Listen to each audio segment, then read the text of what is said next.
aku menggendong bayi umur 28 minggu tidak bernyawa, tapi dalam perutku ada bayi yang sedang menendang-nendang umur 30 minggu. Yang mengejutkan lagi, di ujung dari 2 minggu setelah peristiwa klienku stillbirth itu, ayahku berpulang.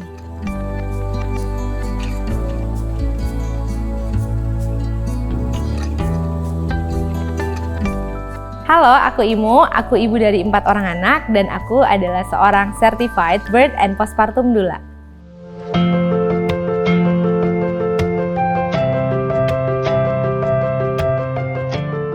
Aku terpanggil untuk menjadi seorang doula karena mengalami proses persalinan anak pertama dan anak kedua aku, dan aku merasa proses persalinan itu sangat menginspirasi ya. Di saat itu aku merasa kok perjalanannya cukup sendiri dan merasa sepertinya perlu lebih banyak lagi orang-orang yang berkecimpung dan mendampingi di dalam bidang ini. Sehingga pas aku cari tahu, wah ada profesi namanya doula. Jadi saat itu setelah mengalami persalinan ke-1 dan ke-2 yang menginspirasi, aku memutuskan untuk mengubah haluan hidupku dari konstruksi menjadi kontraksi.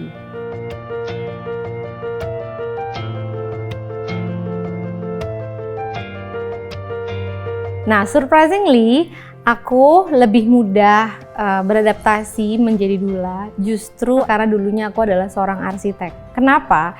Karena proses menjadi arsitek itu hampir mirip sama proses doula. Yaitu apa? Konsultasi, coaching, kayak sahabat dalam membangun rumah.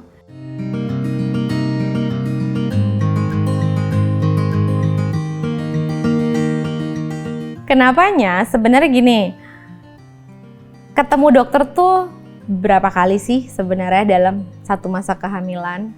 Sebulan sekali, paling lama 10-15 menit. Apa sempat ibu bercerita bahwa, oh aku ini punya kegalauan ini.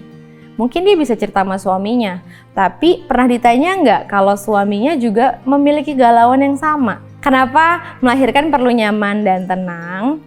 Karena sesungguhnya yang terlahir baru itu bukan hanya bayi yang terlahir, tapi ini adalah sebuah proses transformasi dari seorang perempuan menjadi seorang ibu, dari seorang laki-laki menjadi seorang ayah.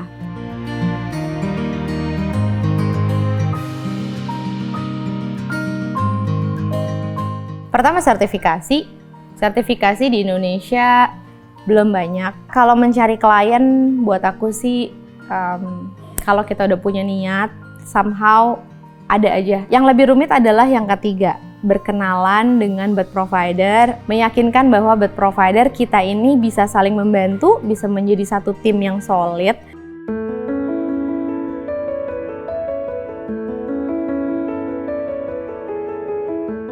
Ingat, itu yang aku bilang, semesta sudah mengatur semuanya ya. Aku tuh cuman posting dulu zamannya pet gitu ya. Aku pelatihan doula di sini.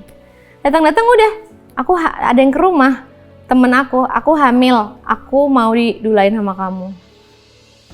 Tanpa ngerti juga konsepnya apa, pokoknya aku tahu dari pet kamu, aku percaya ini bisa menjadi penolongku, aku mau. Aku nggak tahu fee-nya berapa, aku nggak tahu harus dibayar berapa, aku nggak tahu standarnya apa, nggak punya program. Nggak apa-apa, I trust you, kamu aku ajak ke dalam persalinanku. Udah itu, sudah selesai persalinan, aku naik taksi, diantar sama si suaminya ngasih amplop. Itulah yang jadi basic fee aku saat itu hingga sekarang. Maksudnya ya sekarang sudah ada perkembangan ya, tapi ternyata jasa aku semalaman ini sekian. Jadi aku bisa mulai menghargai lah, oke, fee-nya sekian nih, itu yang jadi basic fee.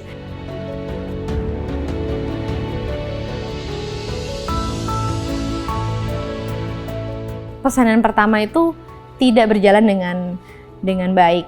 Dia tiba-tiba harus emergency section, tapi juga dia nggak ngerti, aku juga belum terlalu paham, suaminya juga belum terlalu paham. Aku baca jurnal lagi, aku mau belajar lagi pelan-pelan jadi kayak kuliah. Bahkan jadi kayak semi-semi kebidanan.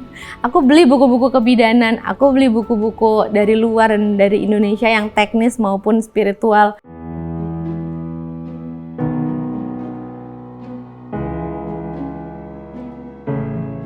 pernah. Wah, itu story yang masih aku ingat banget sampai hari ini. Tentu saja ya, aku pasti ingat. Ironisnya, saat itu aku lagi hamil juga. 30 minggu. Hamil anak keempat. Klien aku, usia kehamilan bayinya sekitar 28-29 minggu. Meninggal dalam kandungan. Bapak ibunya masih dalam kondisi bengong dan shock. Yang menggendong bayinya aku. Jadi, aku menggendong bayi umur 28 minggu tidak bernyawa, tapi dalam perutku ada bayi yang sedang menendang-nendang umur 30 minggu. How ironically life bisa ada dalam badanku. Di dalam hidup ini ada yang tidak bernyawa, tapi di dalam sini ada yang bernyawa. Jadi sebenarnya kehidupan tuh ada di mana ya? Ada di sini atau ada di dalam?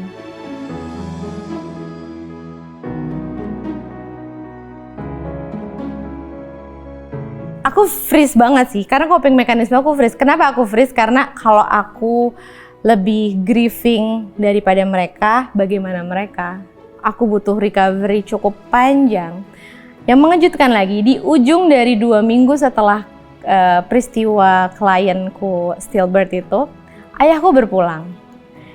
Di situ aku ada rasa kayak satu sisi bersyukur karena ada kejadiannya, udah dicicil dukanya dari 2 minggu yang lalu. Tapi di sisi lain bahwa ini ada apa ya, kematian dan kelahiran itu begitu eratnya, begitu dekatnya.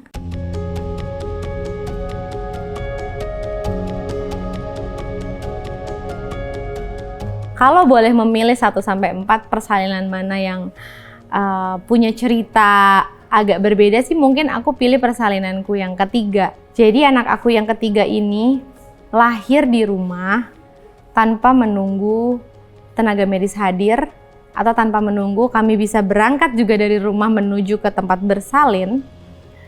Lahir itu hanya 2 jam kontraksi dan aku dapat merasakan seluruh tubuhku dengan jelas. Aku panggil suamiku, sayang, aku 2 kali kontraksi lagi, bayi ini lahir.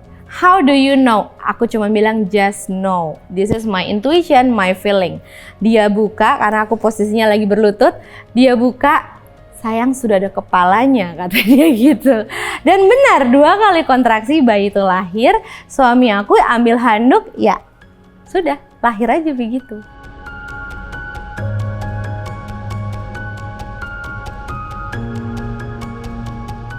Ketika kita perlu terus percaya saja sama si bayi. Jadi ketika kita perlu menguji our human expectation with natural expectation, itu berat sih. Maksudnya kayak, aku pengen pulang cepat sebenarnya gitu kan. Tapi ada rasa pengen mempercepat nih persalinan. Kan nggak boleh kayak gitu ya, kita harus percaya. Jadi tantangannya dulu adalah bagaimana kita tetap bisa terus menjadi netral, tidak tergoda untuk kayak punya feeling like gitu. Karena itu nyampe loh energinya.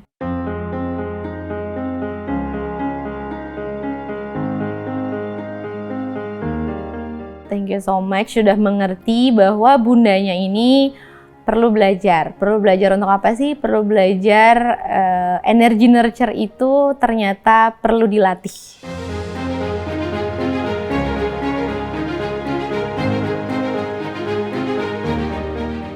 Aku pengen banget bilang sama diri aku, kamu deserve untuk bilang stop, gue gak mau lahiran dulu ya bulan ini. Sejujurnya aku belum pernah melakukan itu malahan. Jadi inilah kesempatan aku pertama kali ngomong sama diriku.